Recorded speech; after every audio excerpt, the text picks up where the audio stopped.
মরণ কামড় দিতে প্রস্তুত ইরান। ট্রাম্পের যুদ্ধের নেশায় কি ধ্বংস হবে আমেরিকা? ট্রাম্প মনে করেছিলেন যে হুমকি দিলেই, বিভিন্ন নৌযান যুদ্ধ জাহাজ নিয়ে ইরানকে ঘিরে রাখলেই, যুদ্ধ বিমান দিয়ে চারিদিক থেকে ঘিরে ধরলেই ইরান হাঁটু গেড়ে বসে মাপ চাইবে। ইরান হলো পারস্যের হাজার বছরের ইতিহাস। এটা বুঝতে আমেরিকা একটু ভুল করেছে। যখন গত যুদ্ধের সময় 12 দিন থেকে 13 দিন যুদ্ধ হয়েছিল ইসরায়েলের সাথে ইরানের, ইসরায়েল যখন যুদ্ধের মাধ্যমে ধ্বংসের দ্বারপ্রান্তে চলে গেছে, ঠিক তখনই কিন্তু আমেরিকা তাদের সবচেয়ে শক্তিশালী বিমান B-2B বিমানের সাহায্যে, যেটার এতই শক্তিশালী, এর চেয়ে শক্তিশালী কোনো যুদ্ধ বিমান এই পৃথিবীতে আর নেই, সেই যুদ্ধ বিমান দিয়ে পৃথিবীর সবচেয়ে শক্তিশালী বোমা মেরেও কিন্তু ইরানের কিছু করতে পারেনি। ট্রাম্প মনে করেছিলেন 1945 সালে 2টি বোমা মেরেছিলেন জাপানে, জাপানিরা হাত জোর করে মাপ চেয়েছিল। তার চেয়েও শক্তিশালী বোমা তিনি ইরানে যখন মারলেন, 6টি বোমা মারলেন। কিন্তু যখন ইরানের পারমাণবিক কেন্দ্র ইস্পাহানে বারবার বোমা ফেলা হচ্ছিল, ট্রাম্প তখন ধরে নিয়েছিলেন যে, এবং কি তিনি কিন্তু প্রকাশ্যে সাংবাদিকদের বলেছিলেন যে ইরানের পারমাণবিক কেন্দ্র ক্ষতিগ্রস্ত হয়েছে, তারা আর পারমাণবিক অস্ত্র উৎপাদন করতে পারবে না। কিন্তু এরপর কিন্তু আস্তে আস্তে সুর পাল্টেছে। যখন আমেরিকা বুঝতে পারলো, কিরে, ইরানের পারমাণবিক কেন্দ্র তো আসলেই ক্ষতিগ্রস্ত হয় নাই, যখন আমেরিকার বিভিন্ন এজেন্সি বিভিন্ন রিপোর্ট প্রকাশ করলো, বিশ্বের যে সব শক্তিশালী পারমাণবিক সংস্থা আছে তারা কিন্তু যখন রিপোর্ট প্রকাশ করলো যে ইরানের ভিতরে কিন্তু পারমাণবিক অস্ত্রের তেমন কোনো ক্ষতি হয়নি, এমনকি তাদের যে পারমাণবিক কারখানা আছে, পারমাণবিক কেন্দ্র আছে, সেখানে কিন্তু তেমন কোনো ক্ষতি করতে পারেনি। যাই হোক, এরপর আমেরিকার তো মাথা নষ্ট। তারা তখন চিন্তা ভাবনা করতে থাকলো কি করা যায়। তারা কি করলো, তাদের আমেরিকায় পলাতক ইরানের জাতীয় মির্জাফর রেজা পাহলভি তার অনুসারীদের মাধ্যমে একটা আন্দোলন করলেন। ইরান আন্দোলন মোকাবেলা করলো সফলভাবে। বিশেষ করে যখন ট্রাম্প সরাসরি আন্দোলনকারীদের পক্ষ নিয়ে ইরানকে হুমকি দিতে থাকলেন সামরিক অভিযানের, তখন কিন্তু ইরানের সাধারণ জাতি, সেই পারস্যের ঐতিহাসিক জাতি, বীরের জাতি, তারা কিন্তু ঠিকই বুঝতে পেরে তারা কিন্তু সকলে আন্দোলন থেকে চলে গেছে। এমনকি সরকারের পক্ষে আয়াতুল্লাহ আলী খমেনির পক্ষে লক্ষ লক্ষ লোক ইরানের রাস্তায় নেমে এসেছে। তখন আমেরিকা ফেল। ট্রাম্প দেখলো তাদের কোনো পরিকল্পনায় কাজে আসছে না। এইদিকে ইসরায়েল সেখানে মোসাদের লোক ঢুকিয়ে দিয়েছিল, তা ইরান সেগুলোকেও ধরে ফেলেছে। এখন যখন তাদের ফাঁসি কার্যকর করতে যাবে, তখন ট্রাম্পের আর এক বাহানা শুরু হলো।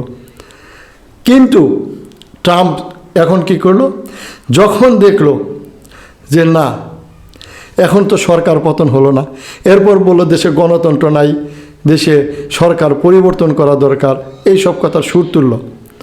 খোমেনি অন্যায়ভাবে নিরপরাধ জনগণকে হত্যা করেছেন, এই ধরনের কথা বলতে থাকলো। কিন্তু তারপর যখন দেখলো যে না, তার কোনো কথায় কোনো কাজ হচ্ছে না, তখন কিন্তু ট্রাম্প ঠিকই, দেখেন, তার 7ম নৌবহর বলেন আর 8ম নৌবহর বলেন, এবং আমেরিকার সবচেয়ে বড় যুদ্ধ জাহাজ আব্রাহাম লিঙ্কন পাঠালেন, যেখানে প্রায় 100 থেকে 150 যুদ্ধ বিমান একসাথে উড্ডয়ন করতে পারে বা ওঠানামা করতে পারে। এইরকম একটি যুদ্ধ জাহাজ, যেটা একটা শহরের মতো, এবং সেই যুদ্ধ জাহাজের সাথে আরও বিভিন্ন ধরনের নৌযান পাঠালেন। কোনোটাতে প্রতিরক্ষা ব্যবস্থা, কোনোটায় ক্ষেপণাস্ত্র ব্যবস্থা, এক একটায়, কোনোটায় রাডার ব্যবস্থা, সকল কিছু দিয়ে কমপ্লিট প্যাকেজ পাঠালেন। মনে করেছেন যে মধ্যপ্রাচ্যের বিভিন্ন দেশে আমেরিকান ঘাঁটি রয়েছে, আবার এই দিক দিয়ে নৌপথে চারিদিক ঘিরে ফেলেছে। মনে করেছে ইরান হাঁটু গেড়ে বসে আমেরিকার কাছে মাপ চাইবে। কিন্তু না, ইরান সেই জাতি নয়। ইরান কিন্তু অলরেডি তাদের পার্শ্ববর্তী সকল দেশকে বলেছে যে না, আপনারা কেউ আমাদের শত্রু না, আমরা কেউ আপনাদের সাথে ঝগড়া করতে চাই না, কিন্তু যারা আমেরিকাকে সহায়তা করবে আমরা কিন্তু তাদেরকে ছাড়ব না।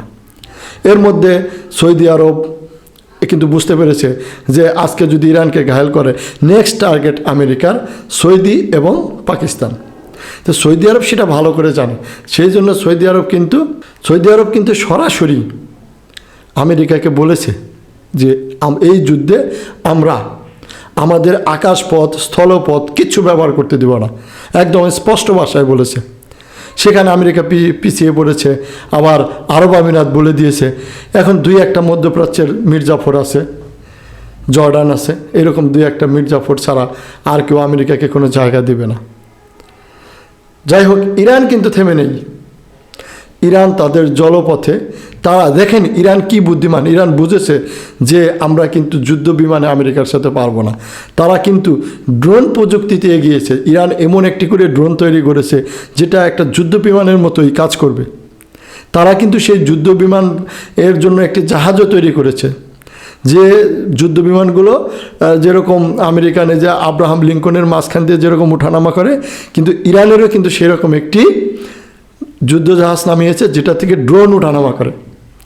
তো সেই ড্রোনগুলো কিন্তু বিভিন্ন ক্যাটাগরির। আশ্চর্যজনক বিষয় হলো এইটা যে সেই ড্রোনগুলোর প্রত্যেকটা ড্রোনের মধ্যে কিন্তু আপনার একটা আছে যে তারা শুধু তথ্য অনুসন্ধান করবে, যে তারা ওয়াচিংয়ের কাজ করবে যে আমেরিকান যুদ্ধজাহাজগুলো কোথায়, এবং সেখানেও কিন্তু ক্ষেপণাস্ত্র ফিট করা আছে, চাইলে কিন্তু সেখান থেকে তারা আক্রমণও করতে পারবে। এরপর তো আক্রমণ করার জন্য অ্যাটাকিং ড্রোন রয়েছে, তারপর তাদের সার্চিং ড্রোন রয়েছে। এরকম বিভিন্ন ধরনের ড্রোন ইরান কিন্তু তৈরি করেছে। সবে আমেরিকার জন্য সবচেয়ে বড় মরণ ফাঁদ তৈরি করেছে ইরান, সেটা হলো তাদের যে ক্ষেপণাস্ত্রের যে পানির নিচ থেকে তারা যে ক্ষেপণাস্ত্র বের করছে, এবং বিভিন্ন ধরনের মাইন পানির নিচে তারা সেট করেছে, যেগুলা যুদ্ধ জাহাজ পর্যন্ত ধ্বংস করে দিতে পারে। কাজেই আমেরিকা যত সহজে ভাবছে তত সহজে কিন্তু হবে না। আমেরিকার লজ্জাজনক পরাজয় ঘটবে এই ইরানের সাথে যুদ্ধ করতে গেলে। আমেরিকা যদি ভেবে থাকে যে আমি সাদ্দামকে ঘায়েল করেছি, মোহাম্মদ গাদ্দাফিকে ঘায়েল করেছি, কিন্তু লাদেনকে ঘায়েল করেছি, কিন্তু সবাইকে দুর্বল ভাবা কিন্তু ঠিক না। ইরান কিন্তু সেটা প্রস্তুতি বহুত আগে থেকে শুরু করেছে যে না, একদিন না একদিন ইসরায়েল বা আমেরিকা বা ইসরায়েল এবং আমেরিকা দুইজনের সাথে আমার বাঁচবে। ইরান কিন্তু ভয় পায় না। দেখেন বর্তমান বিশ্বে কিন্তু আমেরিকা ইসরায়েল এদেরকেই যে কেউ ভয় পায়, কিন্তু পৃথিবীতে একমাত্র জাতি যারা আমেরিকার কাছে ভয় পায় না, মাথা নোয়াবার নয়, সেটা হলো সেই ইরান। আজকের ভিডিওটি আপনাদের কাছে কেমন লাগলো কমেন্টস করে জানাবেন। এই ধরনের যে কোনো তথ্য সবার আগে পেতে আমাদের চ্যানেলটি সাবস্ক্রাইব করে পাশে থাকা বেল আইকনটি চালু রাখুন। সবাই ভালো থাকবেন। আপনাদের সাথে আবারও দেখা হবে নতুন কোনো ভিডিও নিয়ে। সবাইকে ধন্যবাদ।